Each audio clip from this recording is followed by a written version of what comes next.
At this point, we have a general understanding of some of the challenges to creating a truly inclusive culture. Moving forward requires guidelines that will foster and nurture the climate we're striving for.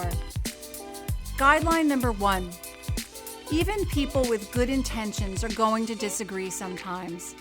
We may all look at the same information and come to different conclusions about what it means and what to do about it.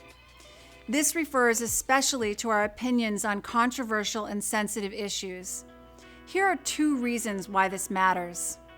First, many of the most sensitive and controversial questions are about morals, not facts.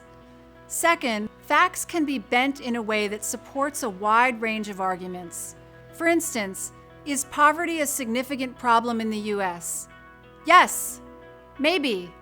If someone wants to argue that it is, they could point to a 2019 study indicating that about 38 million people lived below the poverty line. That's a high number. Of course it's a problem. If someone else wants to argue that it's not so bad, they could point to a study showing that if America's poorest 20% were their own nation, they'd be one of the richest nations in the world. In other words, facts alone can't answer these questions. And realizing that this is the case is an important step towards building open communication. If this seems counterintuitive, think of it like this. If we all had the same information, would we all agree? When put this way, the answer seems obvious. We wouldn't. And that's actually a good thing. Guideline number 2. Offense is a tricky thing. While most people do not want to upset others, using offense as a standard for judging acceptability does not build an inclusive climate. There are things that some people will find offensive and other people will not. It's how we treat each other in those situations that matters most. Guideline number 3. Identity matters. People's experiences in life are shaped by many things, including their racial, ethnic, gender identity, and sexual orientation. Especially when we're talking about an identity that has been historically oppressed, people will sometimes want to reclaim it with pride. This should be understood and respected. Other things matter too. Identity groups matter, but it's important to realize and respect that for some people, membership in their identity group is less central than for others when they think about what makes them who they are. Guideline number 4. There is no group opinion on any topic. People speak only for themselves. Try to avoid asking people to speak for the identity groups to which they belong.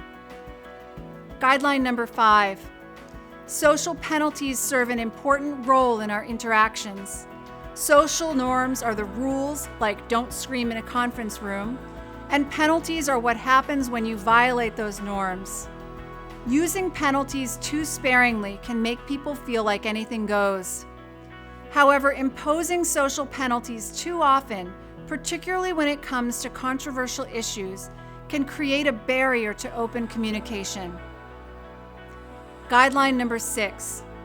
Give others the benefit of the doubt.